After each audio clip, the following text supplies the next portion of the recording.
ولا عايز اكسب، بس عايز نمشي ان احنا نعمل عمليه ايه؟ حق ازاي؟ هنحط يمين وشمال. عمر ما واحد بيطلب اي حاجه بياخدها مره واحده، دي حقيقه ولازم نعرفها جميعا. ماشي؟ يبقى كل واحد ما يقدرش ياخد كل حاجه مره واحده، وبعدين لازم نفهم نظريه بعض. انت بتقول كعامل وانا منكم بقول ايه؟ انا نظرتي في الحياه كده، انت هتاخد مني ايه؟ انت هتاخد روحي؟ ما انا يعني مش هعمل ايه؟ انا كل اللي بقدر عليه اكل عيالي واشرب، بس مش هتنازل عن كرامتي لا اي حد، ولا اروح انافق ده ولا اقول له على سعادتك ولا الكلام دوت.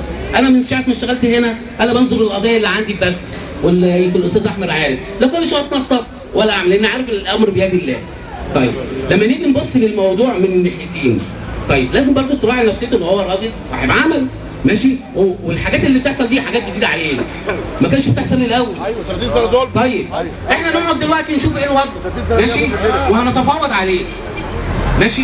بس انا ليا رجاء، اذا كنا انا دلوقتي بقى ايه عضو من اعضاء النقابه، تيجوا قالوا لي معاكم؟ ماشي؟ ما النقابه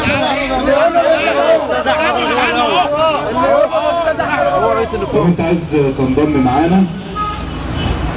تنضم معانا، الكلام ده يبقى في اجتماع مجلس اداره النقابه، والكلام ده يتكرر وممكن ارد عليك بكره ان شاء الله. لا الهدف كله حاجه معينه، احنا عايزين نوصل لحل وسط، ماشي؟ وهو كان الاستاذ احمد كلمني في موضوع حكايه الايه؟ ان الناس في مشاكل بينهم والناس في الاجازات والكلام دوت، بس انا ما كنتش عارف ان الموضوع كبير بالشكل ده او مؤثر في نفسيه الناس بالشكل ده، لان كنت بعتقد ان مثلا ايه؟ ان واحد لو غلط يبقى هو غلط او معترف انه غلط، لكن كل واحد يقول لك لا انا ما غلطتش، لا انا ما عملتش، لا انا ما سويتش. فكل واحد ايه يعني لما الفلوس اتاخدت منه حرقته ونسي خطوه، بس ما يدعيش ان لازم يبقى فيه شروط وضوابط ان احنا ازاي ننفذ جزاء على عامل. ازاي؟ في اخطاء ما بتبقاش موجوده. ماشي؟ الامن مش من حقه يحقق يوقع جزاء على عامل، ماشي؟ بعد كده الجزاءات لها تدريجيه، يعني ما مش كل شويه اقسم ربع يوم، هو العامل هيبقى شرب 40 50 جنيه في 10 جنيه، طب مش هعمل له ايه؟ لغايه النهارده اللي انا بقى كده ما طلعوا لنا التحقيق ليه وقال لك البيت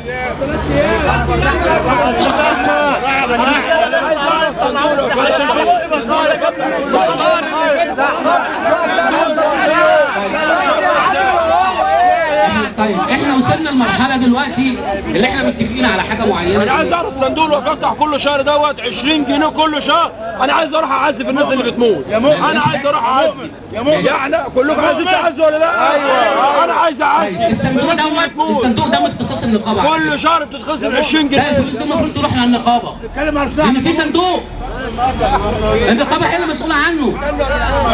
لا من حقه اتفقنا عليها عنه الصندوق فاضي. طب وصندوق الزمن اللي بتشوفوا كده لو باخد منه حاجه ايه الحل؟ خلاص يا جماعه عشان ما نخش في حوارات جانبيه، الشركه عشان ما نخش في حوارات جانبيه. كل حاجه لسه دلوقتي يخص خاصات النقابه. احنا من اول ما حاجه نازل فاضي صندوق الزمن بتكتب له حاجه الناس كلها الراجل عشان اعرفكم حاجه، الراجل ده شخصيا يمكن انا قعدت اتكلمت معاه اكتر من مره، الراجل ده شخصيا بيتحارب جوه الشركه، الراجل ده شخصيا احنا بنحاول ننمي الناس، فهو ما فيش مشكله، احنا ممكن نتعاون مع بعض ولا ال 20 جنيه ممكن نتعاون مع بعض، ما فيش مشكله خالص. يعني اول حاجه ده اول حاجه طيب عشان بس تبقى عارف، اول حاجه دي واحده بس، عشان يا استاذ ابراهيم تبقى عارف بس انت بتقول ايه. صندوق الزماله وصندوق الوفاه مش مسؤول عنه النقابه. لا المفروض مسؤول عنه النقابه، المفروض وفي اتفاق بالكلام ده ولغايه دلوقتي ما اتنفذش. لا هترجع للصندوق دي انا للنقابه. بعرفك بس، انا بعرفك يرجع امتى بقى؟ لا ترجع، في فرق بين المفترض وفي فرق بين الواقع. يرجع امتى؟ 20 جنيه في فرق بين انا بس هقول حاجه هتقعد عامل 19 انا بكلم نفسي انا عايز اروح اعزي. قبل ما انت تكمل الواحد خلاص قبل ما تكملوا بس اسمعوني يا جماعه، صلوا على النبي. صلوا على النبي. لا اله الا الله، لا اله الا الله. لا مش من حق مروان لا انا جبت شاذ اخويا برضه، شاذ اخويا انا هطلب منه، انا هديله المايك، انا هديله المايك مش هطلب منه طبعا. ما تتكلمش يا شاذلي في حاجه كده، ما تتكلمش يا شاذلي في انت قلت او انا قلت او الناس قالت. اللي في الموجود هنتكلم دلوقتي، هنتكلم مع بعض كاننا لسه مولودين دلوقتي. خلاص متفقين؟ متفقين؟ ماشي يا جماعه وانت برضه تبدا يا اخويا، فالمكتبات هتفضل اخوه. الدكتور ابراهيم هيكمل معاكم. هنقول ايد واحده ايد واحده ايد واحده ايد واحده ايد واحده ايد واحده ايد واحده ايد واحده ايد واحده. طيب هيكمل معاكم وبعد كده الشيخ هيتكلم. زي ما اتفقنا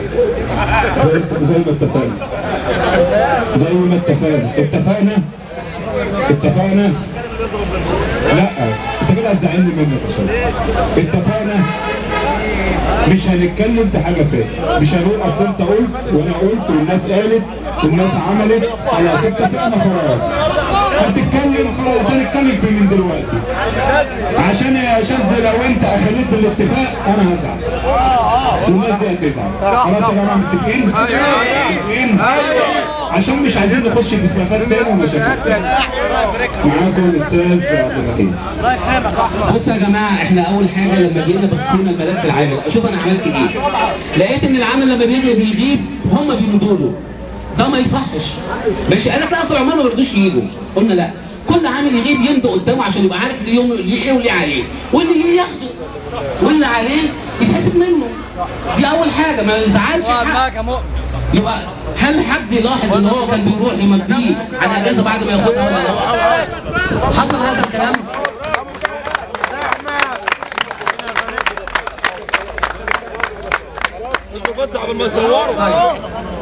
احنا دلوقتي اتفقنا ان احنا عايزين، انا زي ما بقول لكم انا عايز اعمل حاجه يعني ما يكونش فيها ضرر ليكم ولا ضرر ليهم. تمام. طيب فين اعضاء النقابه اللي هم، بص اقول لحضرتك حاجه، ما حدش احنا هيتفقوا معايا انا مش مع الاداره، مش مع الاداره ولا رئيس مجلس الاداره لسبب معين، عشان انا اقدر اوفق من هنا واقدر اوفق من هنا. لكن انا اقدر اقول لرئيس النقابه او رئيس مجلس الاداره هو من حقه يطلب جديد ومش من حقه يطلب جديد. طيب انا امبارح شفت شكوى فيها 17 طلب. ال 17 طلب كلهم غلط. طب ما مين نكتب شكوى؟ قلنا نكتب فيها ايه الحاجات. انا ما اجيش واحد يقول لي ايه انا عايز بخش الحمام بتصريح. دي حاجات ممكن نتكلم فيها، ممكن نعمل حمام في كل فوق. ما ينفعش في شكوتي انا كعامل وراجل محترم ونقابه اكتب ان انا ما بخش المحكمه. طب ما هو ده اللي داير، هو ده اللي داير في المصنع. هي دي مش من حقوق اقل حق الانسان. هو ده اللي شغال في الشركه. هو انا دخل في عنان شراب. مش كارت الحمام ده موجود في الشركه، مش حاجه موجوده. امال انت ما تتكلمش فيها ولا ما تتكلمش في كارت الحمام؟ احمد ده اقل حقوق الانسان كارت الحمام ده. هو كارت الحمام اهو. الوحشه بتاع كارت الحمام اهو. هو ده اللي داير يا استاذ عبد الرحيم الشركه. الحمام ده المكان ده يا اسطى بيتدخل في العمل يخش الحمام ولا ما يخش الحمام؟ كل الطاير كلها نجيب له كده ليه؟ ليه؟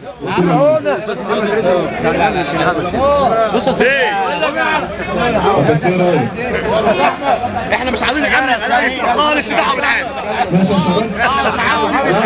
يا احمد خلاص ابراهيم اتفضل واحنا شويه كده مخصوص البيت وهنقعد مع بعض ونتكلم عن كده معاكم. احنا نشوف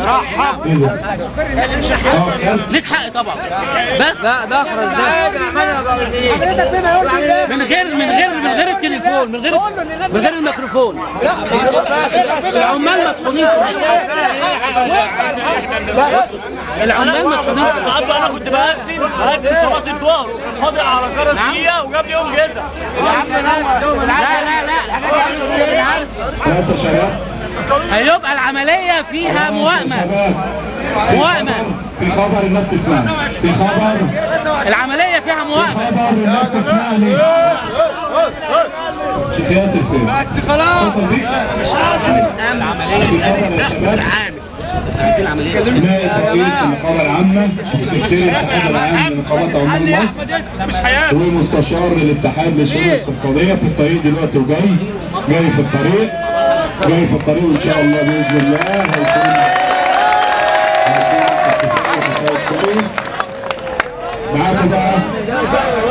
معاكم الشيخ شاذلي زي ما اتفقنا.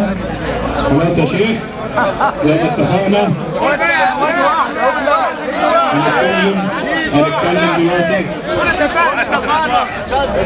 ايد واحدة ايد واحدة ايد واحدة ايد واحدة ايد واحدة ايد واحدة ايد واحدة ايد واحدة ايد واحدة ايد واحدة معاكم بقى شاذلي؟ اخوك واخوك الشاذلي اتكلم معاكم. يا شاذلي اخوك يا عم والله كلنا اخوات كلنا اخوات اخونا اهو هتنزل تعالى تريح بقى يخلي المصنوعه. احمد رضوان برضه السلام عليكم ورحمه الله وبركاته. السلام ورحمه الله وبركاته. الحمد لله رب العالمين، واشهد ان لا اله الا الله وحده لا شريك له، واشهد ان محمدا عبد الله تعالى ورسوله. اللهم صل على محمد وعلى ال محمد كما صليت على ابراهيم وعلى ال ابراهيم انك حميد مجيد. اللهم بارك على محمد وعلى ال محمد كما باركت على ابراهيم وعلى ال ابراهيم انك حميد مجيد. نبدأ بقول الله عز وجل: ألف لام ميم، أحسب الناس أن يتركوا أن يقولوا آمنا وهم لا يفتنون، ولقد فتنا الذين من قبلهم فلا يعلمن الله الذين صدقوا ولا يعلمن الكاذبين. ولقد فتنا الذين من قبلهم فلا يعلمن الله الذين صدقوا ولا يعلمن الكاذبين. احنا بنمر بفتنة، بنمر بمحنة، والغبار علي. وقال الشاعر: ستعلم حين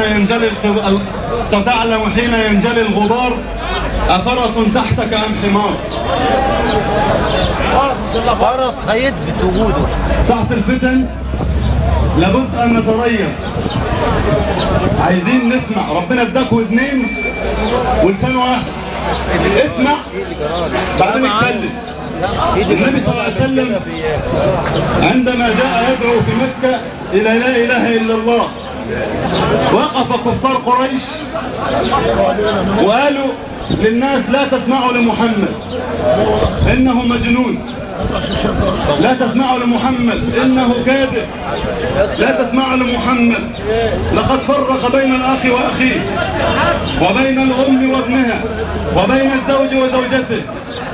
وكان النبي صلى الله عليه وسلم يجري ورا الناس في الأسواق: يا جماعة يا جماعة قولوا لا إله إلا الله تفلحوا. فدخل واحد اسمه الطفيل بن عمرو الدوسي، كان رجلا مشركا ولكن كان رجلا عاقلا حكيما.